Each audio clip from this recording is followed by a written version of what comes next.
మిమ్మల్ని బ్రతిమలాడుతూ ఉన్నాం. రాత్రి ఇప్పటికే దేవుని దాసుల ద్వారా దేవుని మాటలు విన్నాం. మరికొద్ది నిమిషాలు దేవుని వాక్యాన్ని మనం వినడం కొరకై రాత్రి దేవుని వాక్యాన్ని మనం చదువుకుందాం. సమీపంగా చేరి వచ్చిన వారికి అనానుకూల పరిస్థితులను బట్టి దూరంగా ఉండి దేవుని మాటలు ఆలకిస్తున్న వారందరికీ ప్రభు యేసుక్రీస్తు నామములో మా హృదయపూర్వకమైన ప్రేమాందనాలు తెలియపరుస్తున్నాను. అందరికీ వందనాలు. ఈ రాత్రి మనం దేవుని మాటలు వినడం కొరకై యోహాను రాసిన మొదటి పత్రిక 3వ అధ్యాయం, యోహాను రాసిన మొదటి పత్రిక 3వ అధ్యాయం వచనం 2 చదువుతున్నాను. వచనం 2, పిల్లరా ఇప్పుడు మనము దేవుని పిల్లలమై ఉన్నాము. మరలా మాట చదువుతున్నాను. ప్రియులారా ఇప్పుడు మనము దేవుని పిల్లలమై ఉన్నాము. చదవబడిన లేఖన భాగం ప్రభు మనందరి ఆలోచనల్లో ఆశీర్వాదకరంగా ఆత్మల రక్షణార్థంగా ప్రభు అనుగ్రహించినట్లుగా చిన్న మాట ప్రార్థన చేద్దాం. చాలా తేలికగా అర్థమయ్యే రీతిలో దేవుని మాటలు ఆలకించడానికి మనం ప్రయత్నం చేద్దాం. తలలో ఉంచుదాం, ప్రార్థన చేద్దాం. స్తోత్రార్హుడైన మా ప్రియ ప్రభువా, మరోసారి మీ నామాన తలలో ఉంచి మిమ్మల్ని స్తుతిస్తూ కొనియాడుతూ పూజిస్తున్నాం. ఈ రాత్రి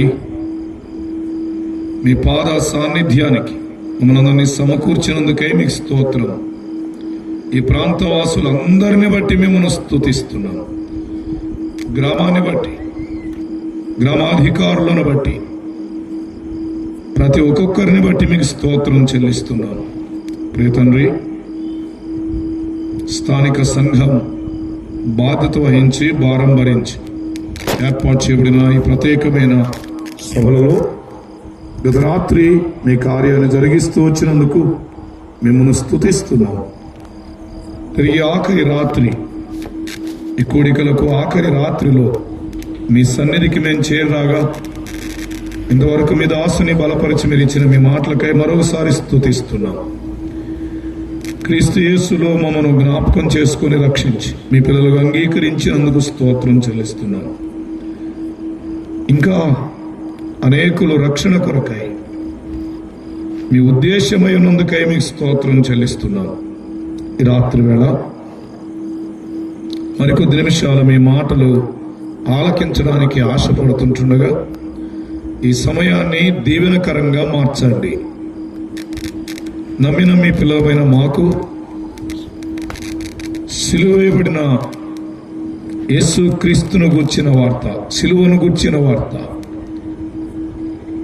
మరింత శక్తివంతంగాను,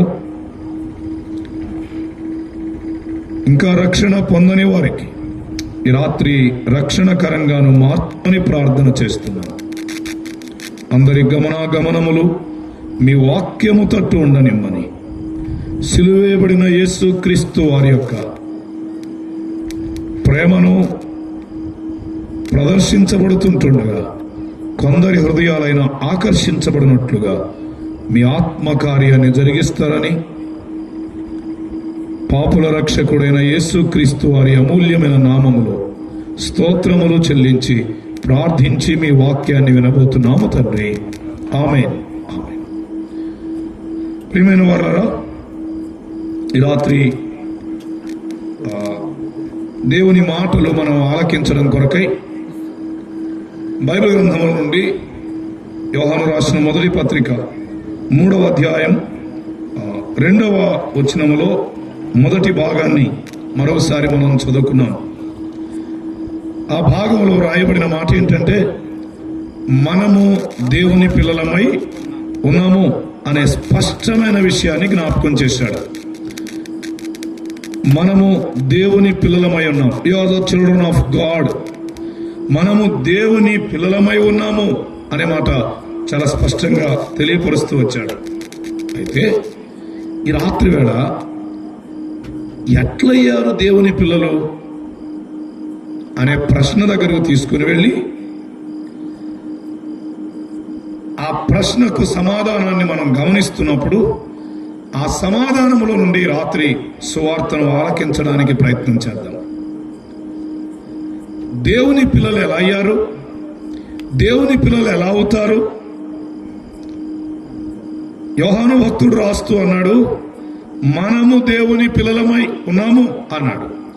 ఇది నమ్మిన వారిని సంబోధించి వ్రాస్తున్న మాట, దేవుని పిల్లలైన వారిని గురించి వ్రాయబడుతున్న మాట.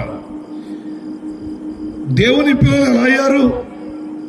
బైబిల్ గ్రంథం వివిధ రకాలుగా ఆ మాటకు ఉన్న భావాన్ని తెలియపరిచింది. తను ఎందరు అంగీకరించిరో అనగా తన నామందు విశ్వాసం ఉంచు వారికి అందరికీ దేవుని పిల్లలవడానికి ఆయన అధికారం ఇచ్చాడు అనే ఒక భావాన్ని మనం గమనిస్తాం. ఈ రాత్రి మరొక కోణములో దేవుని పిల్లలుగా ఎలా అయ్యారో ఇదే యోహాను రాసిన మొదటి పత్రిక 3వ అధ్యాయంలోనే మొదటి వచనం దగ్గరికి మనం వెళదాం. దేవుని పిల్లలు ఎలా అయ్యారు, ఎలా అవుతారు, ఆ రెండు అందులో ఉన్న విషయాలే. మొదటి వచనం చదువుదామా? 3వ అధ్యాయం. మనము దేవుని పిల్లలమని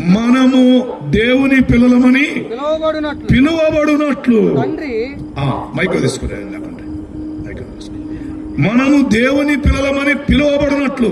2వ వచనం ఏమన్నాడు? మనము దేవుని పిల్లలమై ఉన్నాము అన్నాడు. మొదటి వచనములో మనము దేవుని పిల్లలమే అని చెప్తూ ఈ విషయాన్ని తేటపరచడానికి ఎలా దేవుని పిల్లలమయ్యాము,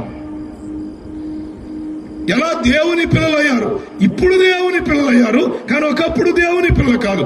ఇప్పుడు ఎలా దేవుని పిల్లలయ్యారు ఆ మాట చెప్తూ మనము దేవుని పిల్లలమై ఉన్నాము, లేక మనం దేవుని పిల్లలమని పిలువబడినట్లు తండ్రి మనకి ఎట్టి ప్రేమను అనుగ్రహించినో చూడుడి. అర్థమైంది? రాత్రి దేవుని పిల్లలమని పిలువబడడానికి, అమ్మయ్య, దేవుని పిల్లలమని పిలువబడడానికి తండ్రి తన ప్రేమను చూపించాడు.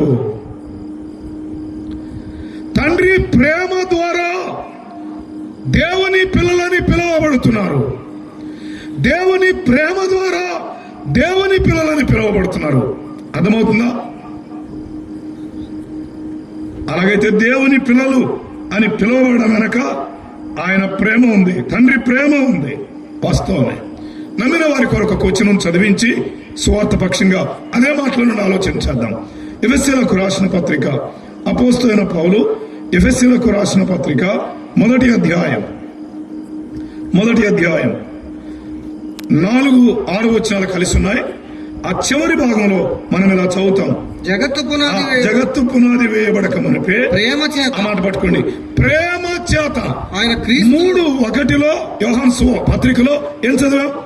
తండ్రి అనుగ్రహించిన ప్రేమ చేత. అదే మాట ఇక్కడ కూడా జ్ఞాపకం చేస్తున్నాడు.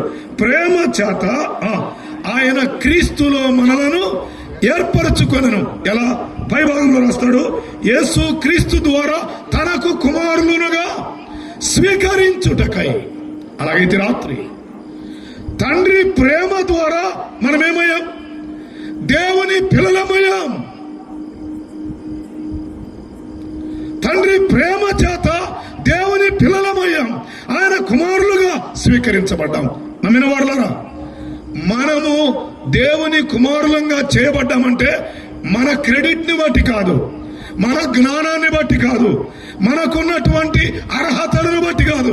కేవలం ఇట్స్ గాడ్స్ ఆఫ్ గాడ్, లేక లవ్ ఆఫ్ గాడ్, దేవుని ప్రేమ చేత మాత్రమే.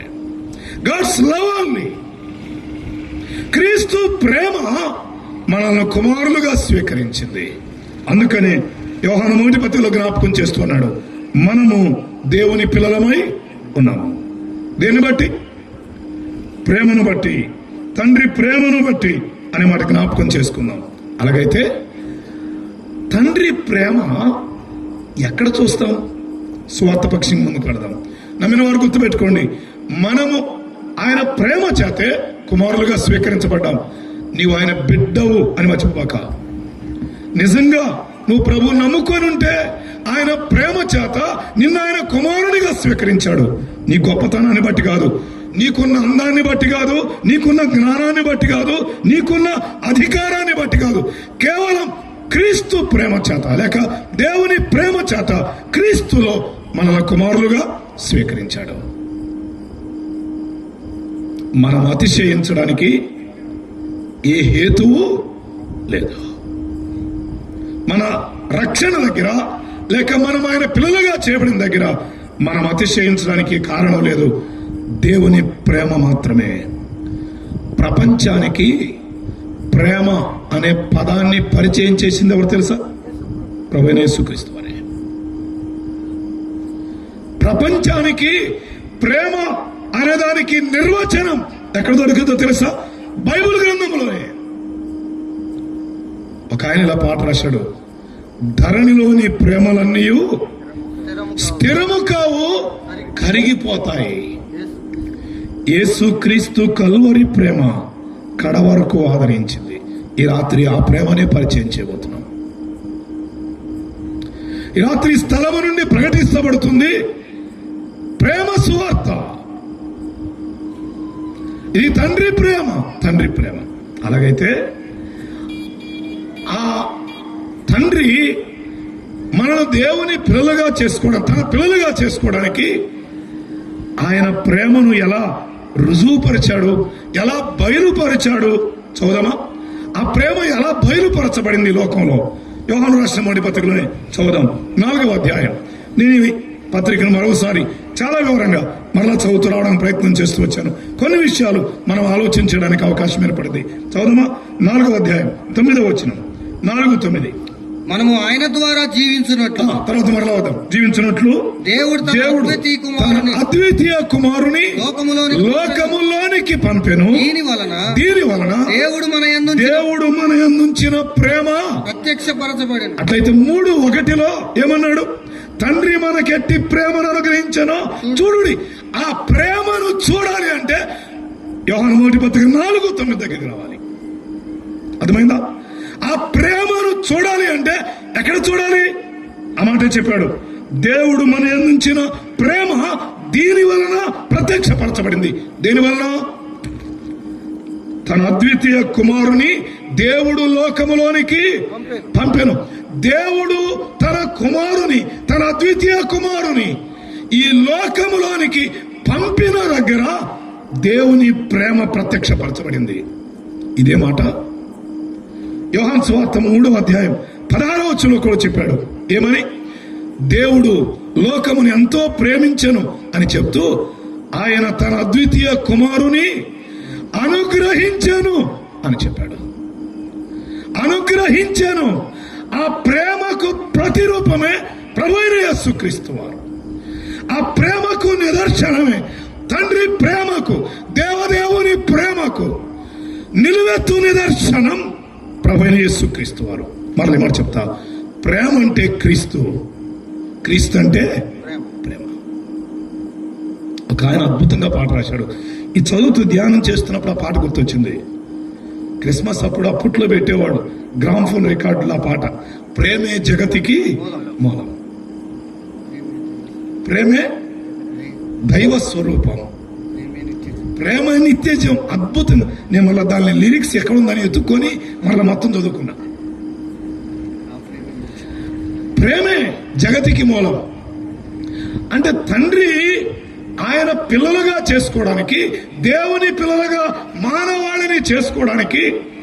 ఆ మాట గమనిస్తున్నాడు. మరలా మనసులో పడే మాట ఏంటంటే, దేవుని పిల్లలుగా చేసుకుంటున్నాడు అంటే మనం దేవుని పిల్లలు కాదు. వాస్తవంగా 100వ కీర్తనలో అంటాడు, ఆయనే మనల్ని పుట్టించను, మనం ఆయన వారం, ఆయన ప్రజలం అంటాడు. పుట్టించడం ద్వారా ఆయన పిల్లలం. కానీ వినండి, స్వభావం ద్వారా అపవాది పిల్లలుగా మార్చబడ్డాము. అపవాది ఆలోచనల వైపు వెళ్ళిపోయి అపవాది మాటకు లోబడిన ఆదాములో నుండి మనం అందరం ఏర్పడ్డాం. ఇప్పుడు మనం ఎవరి పిల్లలు? ఆదాము పిల్లలమే కదా. ఆదాము ఎవరి మాట విన్నాడు? అపవాది మాట విన్నాడు కదా. వాస్తవానికి ఆదామును గురించి లోకాసువార్తలో రాయబడిన మాట ఏంటి? దేవుని కుమారుడు అని. కానీ దేవుని కుమారుడు ఎవరి కుమారుడు అయ్యాడు? సాతాను బిడ్డగా మార్చబడ్డాడు, అపవాది కుమారుడుగా మార్చబడ్డాడు. ఇట్లుండగా ఒక మనుష్యుని ద్వారా పాపం లోకములో ఉన్న వారికి అందరికీ అందరికీ సంప్రాప్తమైంది. అలాగైతే అపవాది పిల్లలను దేవుని పిల్లలుగా చేసుకోవడానికి అమ్మయ్య ఈ రాత్రి ఆలోచన చేయండి. దేవుడు మన పట్ల ఏం చూపించాడు? ప్రేమ చూపించాడు. ఆ ప్రేమ ఎలా ప్రత్యక్షపరచబడింది? తన కుమారుని లోకములోనికి పంపుట ద్వారా, లోకములోనికి పంపుట ద్వారా. అలాగైతే ఈ రాత్రి వేళ దేవుడు తన కుమారుని లోకానికి పంపించాడు. ఇందువలన దేవుడు మన యందుంచిన ప్రేమ ప్రత్యక్షపరచబడింది. అలాగైతే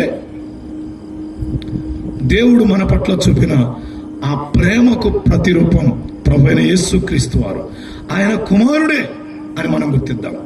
ఆయన కుమారుని లోకములోనికి పంపడంలో ఇందులో ఏముంది? ప్రేమ ఉంది. ఇందులో ప్రేమ ఉంది.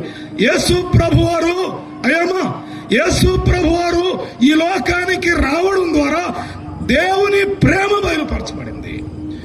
యేసుక్రీస్తు ఈ లోకములో ప్రత్యక్షపరచబడడం ద్వారా తండ్రి ప్రేమ లోకములో బయలుపరచబడింది. ఆగుదాం. ఆ పంపబడిన కుమారుని ద్వారా, ఆ పంపబడిన ప్రత్యక్షపరచబడిన ఆ ప్రేమ ద్వారా మానవాళికి కలిగే మేలేంటి? ఈ రాత్రి ఒక 3 విషయాలు త్వరగా జ్ఞాపకం చేస్తా. ఆ కుమారుని ద్వారా, ఏ కుమారుడు? పంపబడిన కుమారుడు లోకములోనికి పంపబడ్డాడు. ఆ పంపబడిన కుమారుని ద్వారా తండ్రి ప్రేమ అర్థమవుతుంది. కుమారుడే తండ్రి ప్రేమకు నిదర్శనం. ఆ కుమారుని ద్వారా అంటే ఆ ప్రేమ ద్వారా, అంతే కదా? ఆ ప్రేమే ఆ కుమారుడు, ఆ కుమారుడే ఆ ప్రేమ. అట్లయితే ఆ కుమారుని ద్వారా, ఆ ప్రేమ ద్వారా మనకు దొరికిన భాగ్యం, మానవ కోటికి ఏమి సిద్ధపరచబడింది? ఒక 3 విషయాలు జ్ఞాపకం చేస్తాను. నెంబర్ 1 మరలా చూద్దామా? 9వ వచనం దగ్గర ప్రారంభం చేద్దాం. 4:9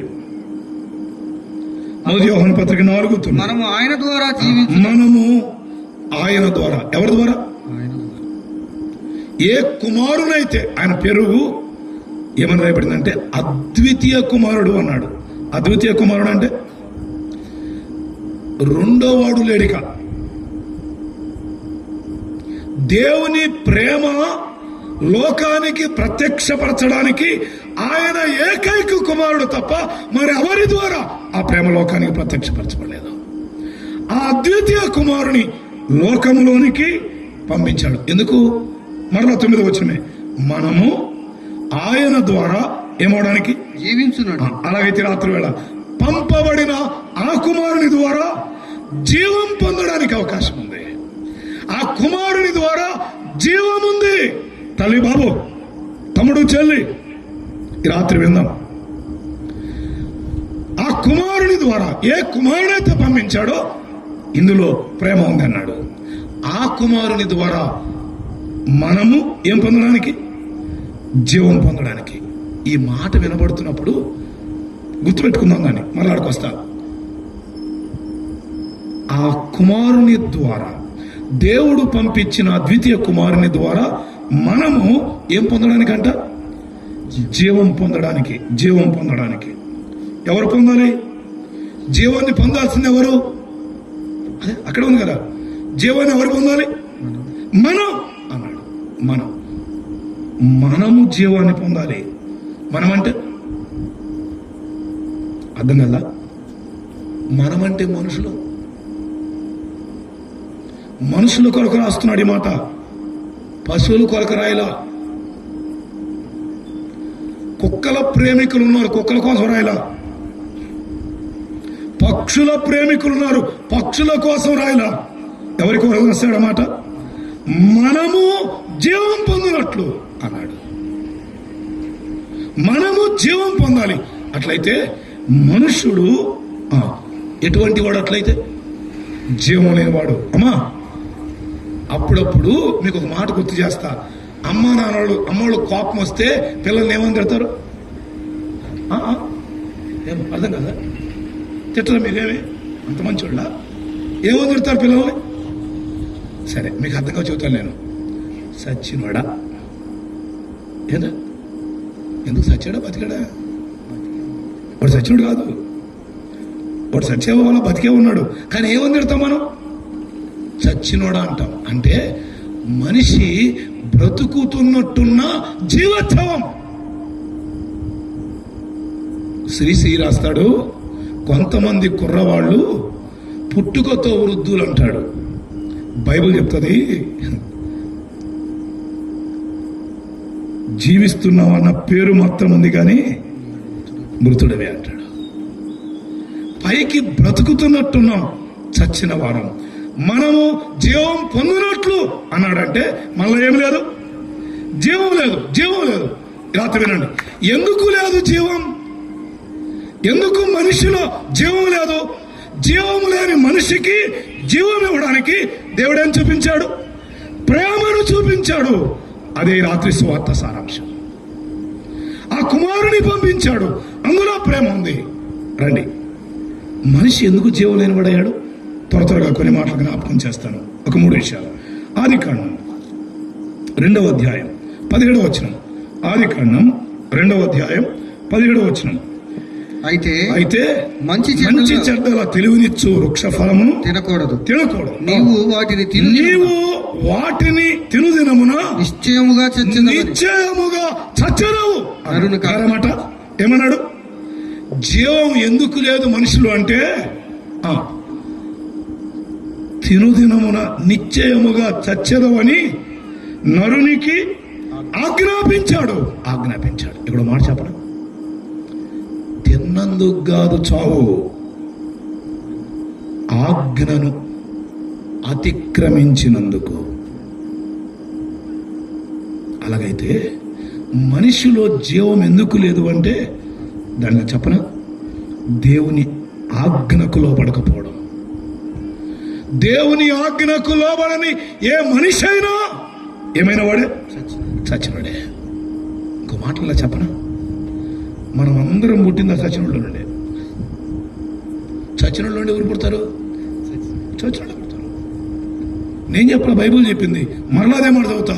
రోమపత్రిక 5:12 ఇట్లుండగా ఒక మనుషుని ద్వారా పాపము ద్వారా మరణమును అంటే ఇప్పుడు దాని అర్థం ఏంటి? ఆ ఒక్క మనుషుని ద్వారా పాపం, ఆ ఒక్క మనుషుని ద్వారా ఏమొచ్చింది? మరణం. అలాగైతే నీవు నేను అందరం కూడా దేవుని ఆజ్ఞ అతిక్రమించి ఆయన మీద తిరుగుబాటు చేసి ఏమైన వారం? చచ్చిన వారమైన మనల్ని జీవింపజేయడానికి దేవుడు ఏం చూపించాడు? ప్రేమ చూపించాడు. ఆ కుమారుని పంపించాడు. ఒకటి తిరుగుబాటు ద్వారా, లేక ఆజ్ఞను అతిక్రమించడం ద్వారా. ఈ 2వ అధ్యాయం 17వ వచనంలో దేవుడు ఆజ్ఞ ఏంటంటే చస్తావని ఆజ్ఞాపించాడు. చస్తావని తింటే. 3వ అధ్యాయం 7వ వచనంలో తిన్నాడంటే ఏమయ్యాడు? చచ్చిపోయాడు. ఇప్పుడు మిమ్మల్ని అడుగుతున్నా, చెప్పండి, ఆదాము చచ్చాడా బతుకున్నాడా? పండు తిన్నాక పిల్లలు కన్నాడా? తినక ముందు పిల్లలు కన్నాడా? తిన్నాకే. అంటే మరి చచ్చినట్ట బతికినట్ట? ఏందండి? సచ్చి బతికినోడు ఈయన. అర్థమైందా? సచ్చి బతికిన వ్యక్తి ఈయన. అంటే అర్థం ఏంటంటే చావు అనేది మనిషిని ఏం చేస్తుంది? వేరు చేస్తుంది. ఆ రోజు దేవుని ఆజ్ఞ అతిక్రమించడం ద్వారా ఆదాము దేవుని నుండి వేరు చేయబడ్డాడు. ఆదికాండం 3వ అధ్యాయంలో ఏదేనులో నుండి ఏం చేయబడ్డాడు? వెళ్ళగొట్టబడ్డాడు.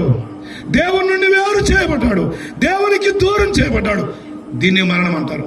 ఇంకా అర్థం కావడం చెప్తా. మన వాళ్ళు ఎవరైనా చచ్చిపోయారు అంటే మనం ఏం చేస్తాం? ఏడుస్తాం. ఎందుకు ఏడుస్తాం? ఇక రేపటి నుంచి వాళ్ళు కనబడరు. ఇక రేపటి నుంచి వాళ్ళు మనతో ఉన్నారు. అవునా? అంటే వాళ్ళు మనకు దూరం అయ్యారు. అలాగే దేవుని ఆజ్ఞ అతిక్రమించిన మానవుడు దేవునికి దూరం అయ్యాడు. దీన్నే మరణం అన్నారు. సో ఆజ్ఞ అతిక్రమం ద్వారా మానవుడు చచ్చినోడయ్యాడు. ఇంకెళ్దామా? ఎఫెసీ పత్రిక 2వ అధ్యాయం. ఎఫెసీ పత్రిక 2వ అధ్యాయం అదే మాటని కొంచెం వివరంగా చెప్తాడు. 1వ వచనం చూద్దాము. 1వ వచనం, మీరు చచ్చిన వారై ఉండగా అన్నాడు కదా. మీరు చచ్చిన వారు అన్నాడు. దేన్ని బట్టి? మీ పాపముల చేత అపరాధముల చేత మీరు చచ్చినోడు. అమ్మా పాపము చేస్తున్న ప్రతి మానవుడు ఏమైన వాడే? చచ్చినోడే. బ్రతికున్నానని బడాయి పడుతున్నావు, కానీ నీవెప్పుడో దేవునికి దూరం అయిపోయావు. జీవం లేదు. జీవం పొందడానికి దేవుడు తన కుమారుని లోకంలోనికి పంపించాడు. వినండి, పాపముల చేత మానవుడు ఏమయ్యాడు? చచ్చాడు. అంటే పాపం మానవుణ్ణి దేవునికి ఏం చేసింది? దూరం చేసింది.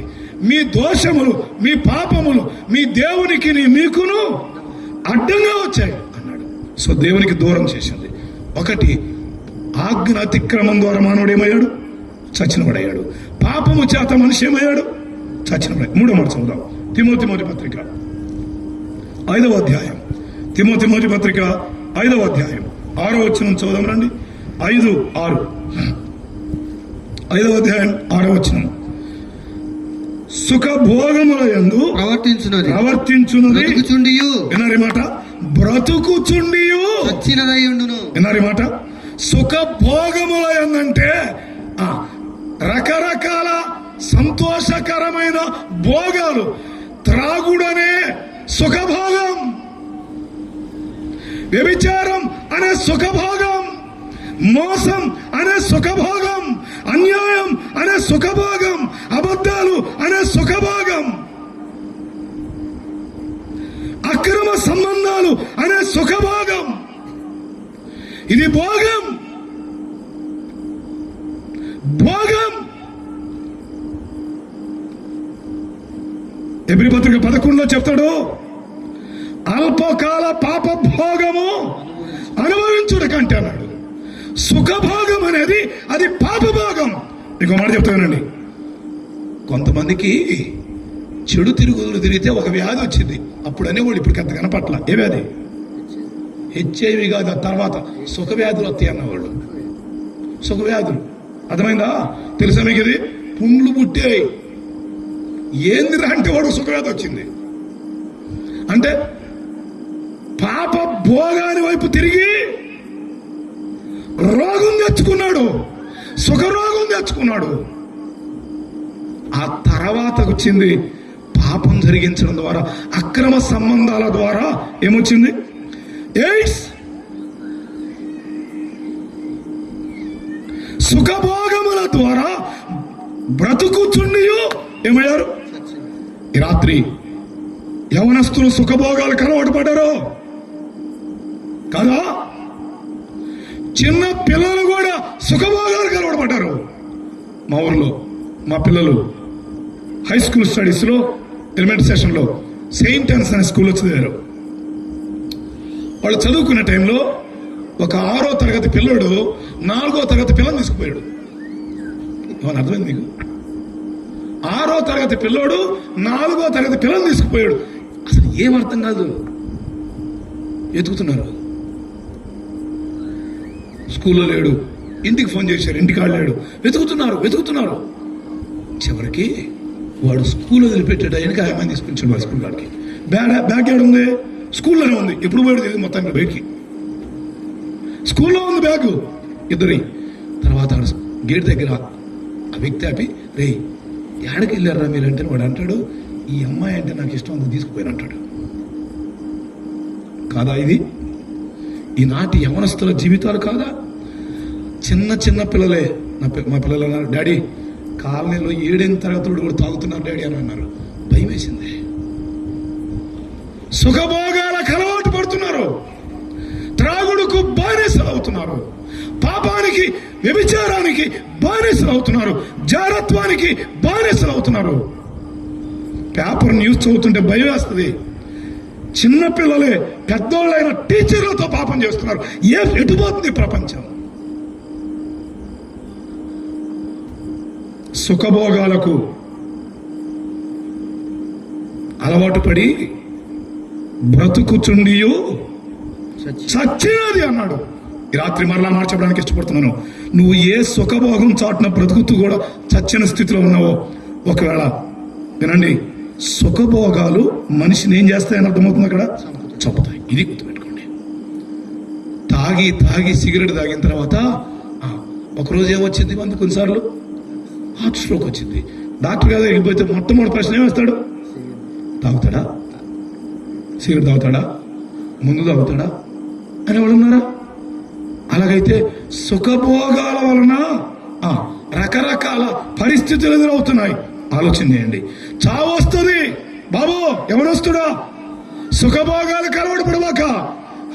ఇటీవల మన భారతదేశంలో యవనస్తులను మరింతగా చంపిన గేమ్ ఒకటి ఉంది. ఏంటి చెప్తారా? గేమ్. అమ్మాయిలు చెప్పండి, అబ్బాయిలు. పబ్జి. వీడు ఆడుతూ ఉంటాడు, గొడవ చంపబడ్డాడు. వీడు అడుస్తూ ఉంటాడు, మరి ఎక్కడుంటాడో ఎవడో తెలియదు. చంపు కొట్టాడు, చివరికి చంపు కొట్టిని ఎమ్మడబడతాడంట. పడి బిల్డింగ్ల మీద చూసి వచ్చిన వాళ్ళు ఉన్నారు కుర్రాళ్ళు. గేములు కూడా సుఖభోగాలకి కారణమయ్యాయి. దానివల్ల చావు మిగిలింది. ఈ రాత్రి ఆలోచన చేయండి. మనిషి సుఖభోగాల వలన బ్రతుకుచుండి చచ్చిన వాడయ్యాడు. నేను అవుతాను. సో మొదటిది, దేవుడు తన కుమారుని ఎందుకు పంపించాడు లోకానికి? జీవం పొందడానికి. మనము జీవం పొందడానికి, మనుషులు జీవం పొందడానికి. ఎందుకు మనుషులు జీవం పొందాల్సి వచ్చింది? మనిషి చచ్చినాడు, తిరుగుబాటును బట్టి చచ్చాడు, పాపమును బట్టి చచ్చిపోయాడు.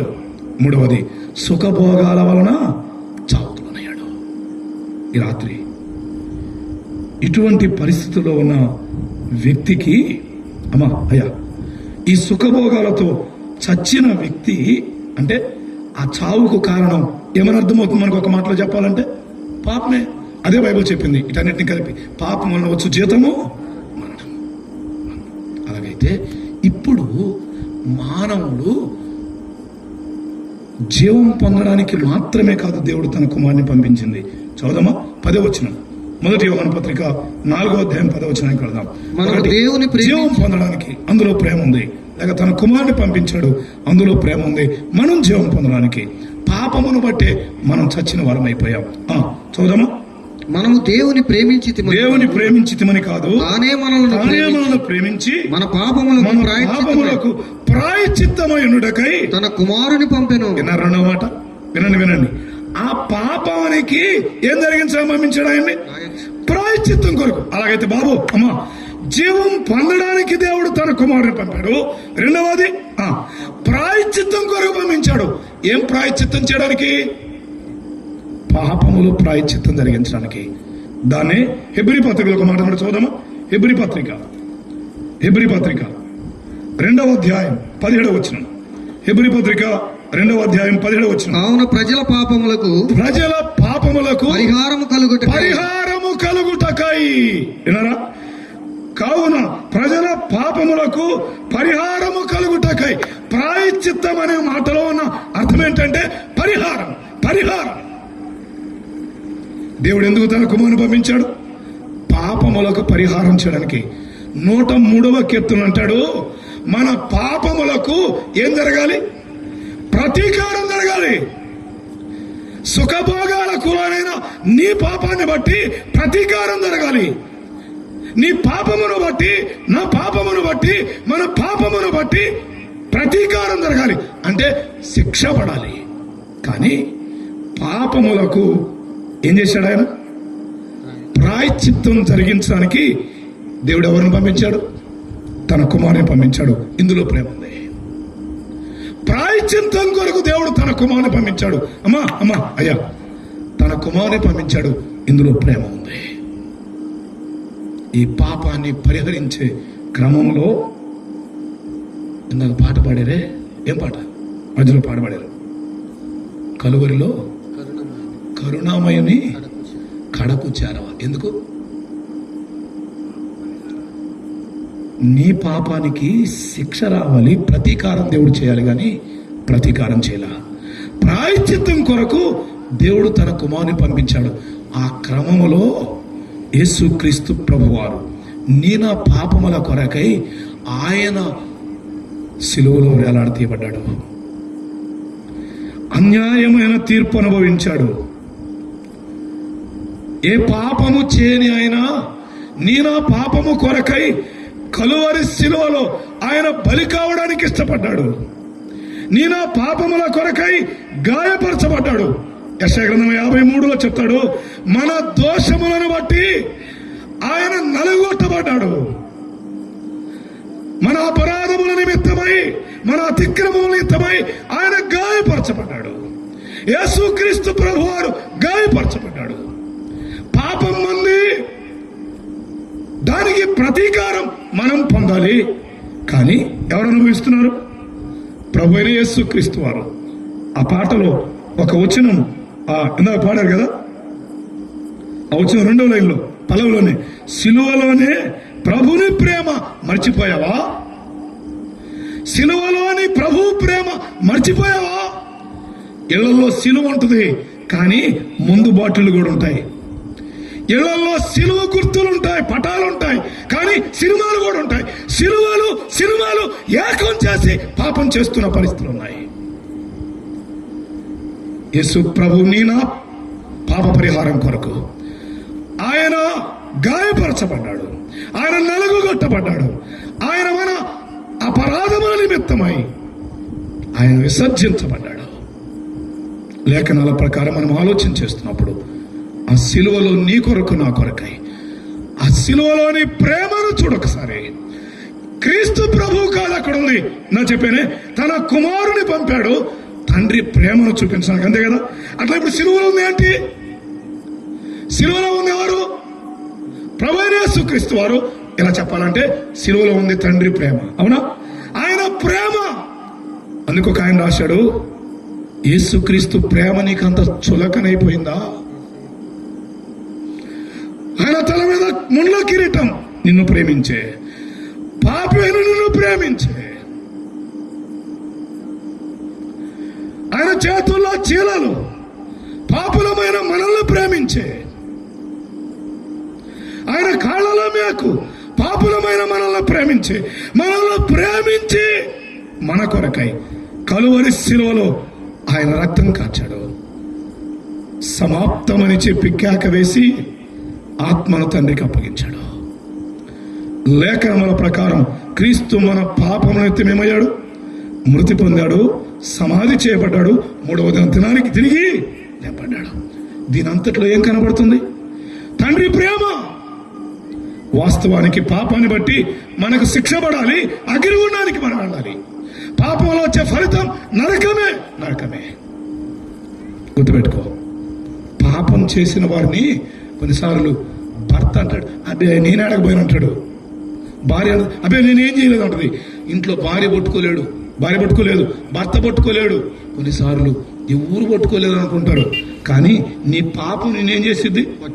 పట్టుకుంటుంది. పాపం పట్టుకొని ప్రజల ముందుకు తీసుకొని వచ్చింది, అవమానం చేసింది. పాపం పట్టుకొని తర్వాత పాతాళానికి తీసుకుని వెళ్ళింది. అగ్ని ఆరదు, పురుగు చావదు, యుగాలు పొగలు గుబలుగా లేచుచున్నాడు. అటువంటి ప్రతీకారం మనం పొందాలి, ఆ శిక్షకు వెళ్ళాలి. కానీ నా పాపముల కొరకై ప్రాయశ్చిత్తం చేయడానికి దేవుడు తన కుమారుని పంపించాడు. 2 చెప్పాను. 1, ఎందుకు వచ్చాడు ఆ కుమారుడు లోకానికి? తండ్రి మనకి ఎట్టి ప్రేమను అనుగ్రహించాడు, మనం ఆయన పిల్లలుగా చేయబడడానికి. నెంబర్ 1, లేక కుమారుని పంపించాడు. ఆ కుమారుని ద్వారా 1 ఏంటి? జీవం. 2 ఏంటి? ప్రాయశ్చిత్తం. 3 చదివి ప్రార్థన చేద్దాం. యోహాను సువార్త 3:16. యోహాను సువార్త 3:17. 16లో దేవుడు తన అద్వితీయ కుమారుని అనుగ్రహించను అంటాడు, ప్రేమించి. 17 చూద్దామా? 17 లోకము తన కుమారుని ద్వారా రక్షణ పొందుటకే గాని లోకమునకు తీర్పు తీర్చుటకు దేవుడు ఆయన లోకములోనికి పంపలేదు. అలాగైతే 3వది, ఎందుకు పంపించాడు ఆయన తన కుమారుణ్ణి? రక్షణ కొరకు పంపించాడు. 1 జీవం కొరకు, 2 ప్రాయశ్చిత్తం కొరకు, 3 రక్షణ కొరకు. తల్లి బాబు ఇక్కడ కొంచెం ముగింపు చేస్తా. యేసు ప్రభువారు ఈ లోకానికి వచ్చింది దేని కొరకు? తన ప్రజలను వారి పాపం నుండి రక్షించడానికే వచ్చాడు. అందుకే ఆయన పేరు రక్షకుడు. ఆయన మన శిక్ష అనుభవించిన క్రమంలో ఆయన రక్షకుడుగా ఉన్నాడు. తండ్రి తన కుమారుని లోకానికి పంపించాడు. అందులో ప్రేమ ఉంది. తండ్రి మనకి ఎట్టి ప్రేమను అనుగ్రహించాడో చూడండి. అమ్మమ్మ, మన రక్షణ కొరకు ఆ కుమారుని పంపించాడు. ఇందులో ప్రేమ ఉంది. ఇలా చెప్పనివ్వండి. ఒకవేళ రక్షణ పొందకపోతే ఏముంది? శిక్ష ఉంది. అందుకే బైబిల్ చెప్తుంది హెబ్రీ పత్రిక 2వ అధ్యాయంలో ఇంత గొప్ప రక్షణను నిర్లక్ష్యము చేసడలా. అమ్మా, రక్షణ అంటే నాట్ ఈజీ. ఇది గొప్ప రక్షణ. రక్షణను నిర్లక్ష్యం చేస్తే యు డోంట్ ఎస్కేప్. తప్పించుకోలేవు. ఏం తప్పించుకోలేవు? శిక్ష తప్పించుకోలేవు. ఏం తప్పించుకోలేవు? అగ్నిగుణం తప్పించుకోలేవు. నేను ఒక మాట చెప్పనా? మానవాళి కొరకు దేవుడు ప్రేమను బట్టి సిద్ధపరిచింది రక్షణ. రక్షణ, శిక్ష కాదు. ఆ శిక్ష అంతా ఎవరు భరించారు? ప్రభువైన యేసుక్రీస్తు వారు. తండ్రి ప్రేమకు చిహ్నమైన యేసుక్రీస్తు భరించాడు. ఆలోచించండి. ఆయన నీ కొరకు నా కొరకు తన కుమారుని శిక్షించాడు మనం రక్షించాలని. ఒక మాట చెప్పనా? అందుకే కావాలి ఆ మాట చెప్పాడు. దేవుడు లోకమును, నేనంటాను, నువ్వంటే ఆయనకి పిచ్చి ప్రేమ తెలుసా? మనుషులంటే ఆయనకి అనలేని ప్రేమ. ఆ ప్రేమతోనే ఆయన శిక్ష తన కుమారుని సిలువకు అప్పగించాడు. తన కుమారుని కంటే దేవుడు ఎవరిని ఎక్కువ ప్రేమించాడు? మానవాళిని ప్రేమించాడు. ఆ కుమారుని సిలువలో బలి అవ్వడానికి ఆయన ఇష్టపడ్డాడు. కానీ అడుగుతాడు కుమారుడు, తండ్రి నీకిష్టమైతే గిన్నె నా యొద్ద నుండి తొలగించు, అయినను నా ఇష్టం కాదు నీ చిత్తమే అంటాడు. తండ్రికి ఏమిష్టం? ఆ కుమారుణ్ణి తప్పించడం కాదు, ఆ కుమారుణ్ణి శిక్షించడం. ఆ కుమారుని రక్షించడం కాదు, ఆ కుమారుని శిక్షించడం. మనకేమివ్వడం? రక్షణ ఇవ్వడం. ఇది ప్రేమ అంటే. మనము జీవం పొందడంలో ఆ కుమారుని ద్వారా ప్రేమించడం మనల్ని. మనము ప్రాయశ్చిత్తం చేయబడడం కొరకు ఆ కుమారుని ద్వారా మనల్ని ప్రేమించాడు.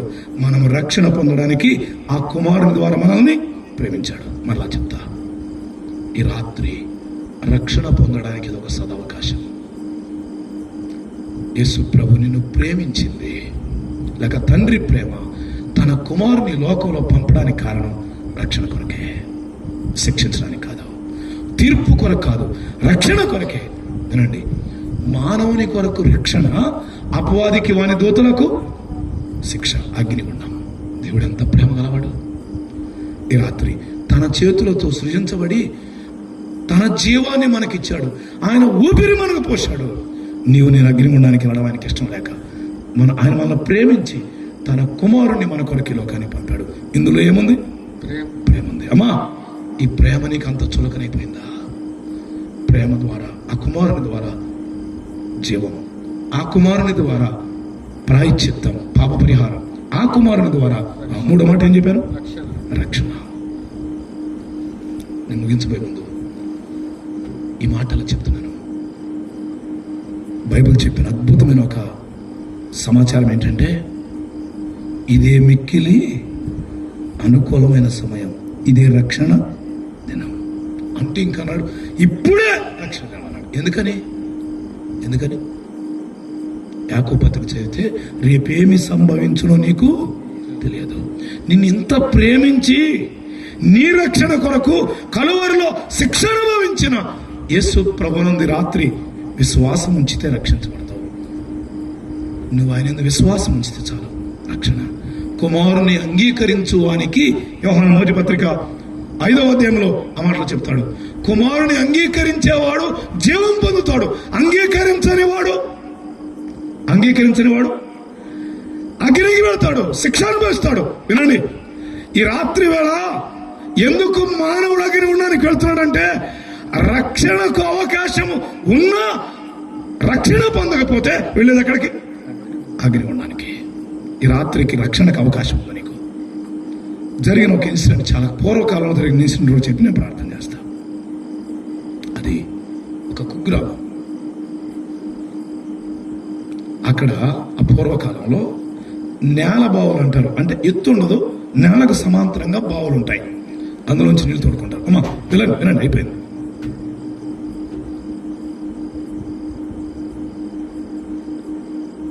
ఒక 2 కుక్కలు ఒకదాని ఒకటి కరుచుకుంటా చూసుకోకుండా వచ్చి 2 కుక్కలు నీళ్ళలో పడ్డాయి. బాగా 2 కుక్కలు ఎక్కడ పడ్డాయి? కళ్ళు తెరుస్తాను నాకు తెలిసి చెబితే, ఎవరు నిద్రపోలేదు. ఆయన వినండి. 2 కుక్కలు ఒకదానికి కరుచుకుంటా ఎక్కడికి వచ్చినాయి?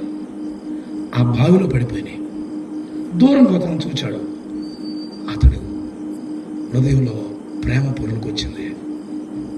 వెంటనే పరిగెత్తుకుంటూ వచ్చాడు. చూశాడు, అరే రే పాపం 2 కుక్కలు ఇబ్బంది పడుతుంది అని ఆ ఇంటికాడ అడిగి ఒక నిచ్చెన తెచ్చాడు. పెద్ద నిచ్చెన బావిలోకి వేశాడు. సరిపోలా. మళ్ళా వెళ్ళాడు. వెళ్ళి ఇంకొక 4-5 ఇళ్ళు తిరిగి ఇంకో నిచ్చెన తెచ్చాడు. ఈ రెంటిని కలిపి కట్టి బావిలోకి వేశాడు. హ్యాపీగా ఫీల్ అయ్యాడు. ఎందుకు? ఇప్పుడు సరిపోయింది. ఇప్పుడు అతని పని ఏంటంటే ఆ కుక్కలను ఏం చేయాలని?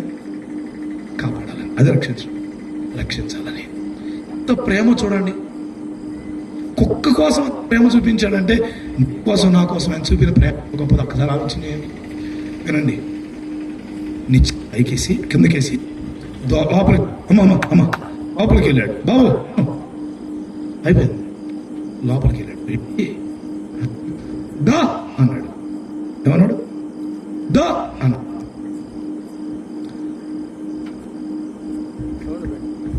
దా అన్నాడు. అనగానే ఒక కుక్క త్వరగా వచ్చింది. వచ్చి ఆయన చేతి మీద వాలింది. దాన్ని పట్టుకున్నాడు. నెమ్మదిగా భుజాల దగ్గర పెట్టుకొని ఆ నిచ్చెన మెట్లెక్కి పైకి తీసుకెళ్ళి అలా వదిలిపెట్టాడు. వదిలిపెట్టగానే అది ఏం చేసింది తెలుసా? ఒక్కసారి ఆ నీళ్ళు అనేది తెలుసుకొని అమ్మయ్యా అనుకుని వెళ్ళిపోయింది. ఇప్పుడు దానికి ఏం దొరికింది? రక్షణ. ప్రాణాపాయం తప్పింది. ఇంకో కుక్క ఉంది కదా, మళ్ళా దానికోసం దిగాడు. దిగి లోపలికి వెళ్ళి చాలా ప్రేమతో దా అన్నాడు. బౌ అంది. ఈయన దా అన్నాడు. అదేముంటుంది? బౌ అంటుంది. బౌ బౌ అంటుంది. విచిత్రం చెప్పన, ఈయన ఎన్నిసార్లు దా అంటే అన్నిసార్లు బౌ బౌ అంటానే ఉంది. బౌ అన్నప్పుడు వాళ్ళు ఏం చేయాలా? నోరు తెరవాలి కదా. అది నోరు తెరిచినప్పుడు వాళ్ళు ఏమైంది? నీళ్ళు లోపలికి వెళ్ళిపోయినాయి. ఆ బౌ బౌ బౌ బౌ బౌ బౌ అంటేనే చచ్చిపోయింది నీళ్ళు.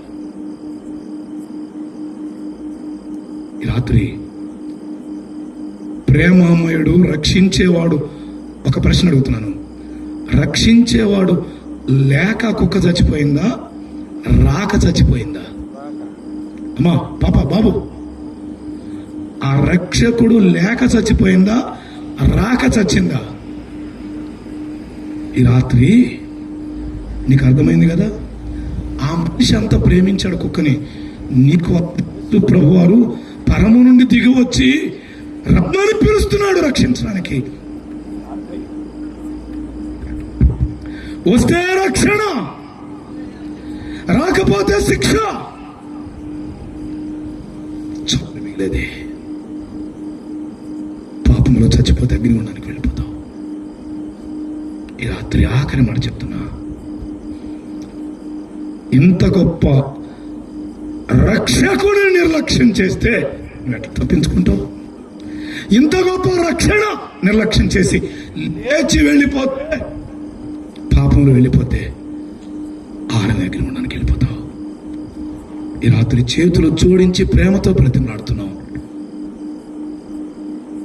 ఆ మొదటి కుక్క వలె వచ్చి రక్షణ పొందుతావా? రెండవ కుక్క వలె రాక రక్షణ పొందక చచ్చిపోతావు? నేను తల వంచండి, ప్రార్థన చేద్దాం. అందరూ తల వంచి కలుమేయండి.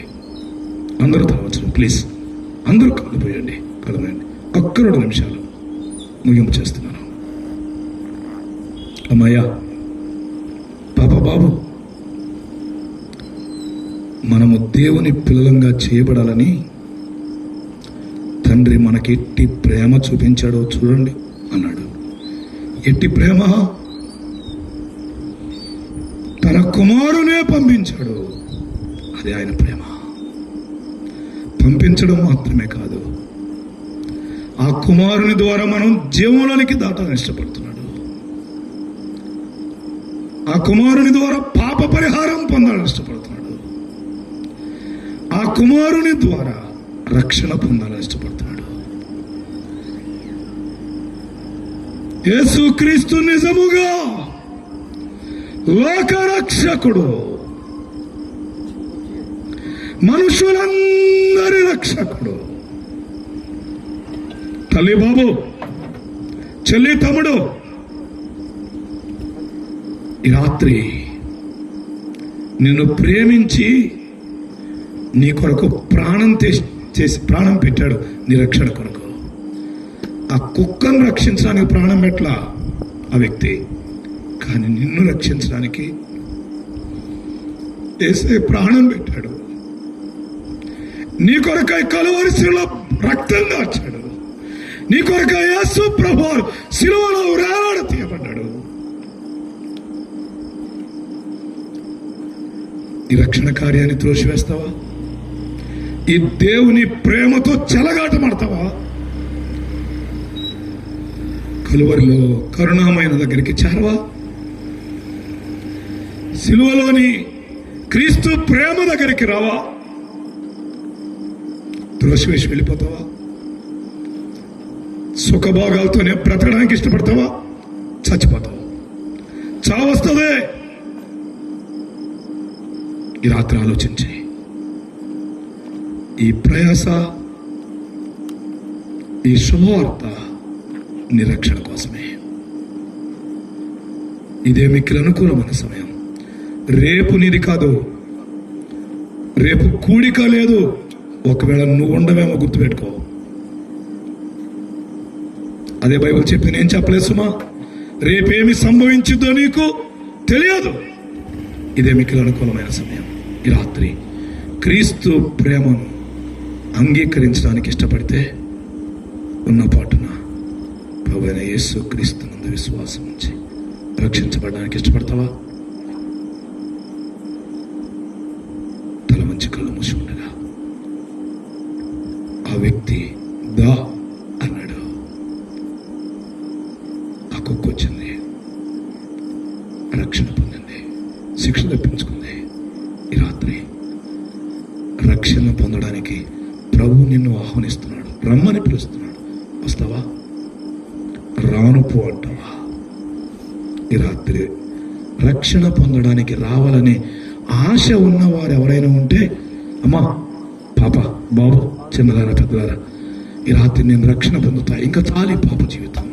ఈ రాత్రి నాకు పరలోకం కావాలి, ఈ రాత్రి నేను శిక్ష తప్పించుకోవాలి, నాకు రక్షణ కావాలి అని ఇష్టపడేవారు ఎవరైనా ఉంటే దయచేసి మీ కుడి చేతిని పైకెత్తి చూపించండి.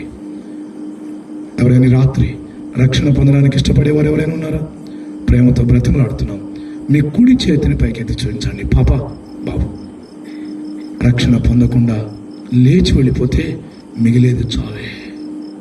బాబు, అమ్మా, ప్రేమతో బ్రతిమలాడుతుంది నీ రక్షణ కొరకే. ఈ మాటలు నీ రక్షణ కొరకే. ప్రార్థన చేయబోతున్నాం. నీకు తెలుసు నువ్వు ఇంకా రక్షణ పొందలేదని. పాప, బాబు, ఈ రాత్రి వాళ్ళ వరకు ఇంకా నువ్వు రక్షింపబడకపోతే లేచి వెళ్ళడానికి ప్రయత్నం చేయబాక. చిన్న మాట తీర్మానం చేపించి పంపిస్తాం. రక్షణ పొందడానికి దేవుడు నిన్ను పిలుస్తున్నాడు. రాను అంటే శిక్ష ఉందని మర్చిపోవాక. బలవంతం చేయట్లేదు మేము. ఈ రాత్రి ప్రభు నిర్లక్ష్య పెట్టొద్దని ప్రేమతో బ్రతిమలాడుతూ ప్రార్థన చేస్తున్నాం. కనుమూయండి, చిన్న మాట ప్రార్థన చేస్తాం. తర్వాత కార్యక్రమాన్ని జయపరణ గారు నడిపిస్తారు. ప్రార్థన. ఒకవేళ అమ్మా, అయ్యా, ప్రార్థన చేసే లోపైనా ప్రభు రక్షణ కొరకు నిన్ను ప్రేరేపిస్తుంటే లేచి వెళ్ళొద్దని ప్రేమతో బ్రతిమలాడుతున్నాం. ఇది క్రీస్తు ప్రేమ కాదు. తండ్రి నిన్ను ఆయన బిడ్డగా చేసుకోవాలని ఆయన ప్రేమ చూపిస్తున్నాడు. వెళ్ళిపోతావా? వెళ్ళిపోతావా? వెళ్ళి అగ్నిగుండానికి వెళ్ళిపోతావా? ఈ రాత్రి మరణం పడితే నీ మీద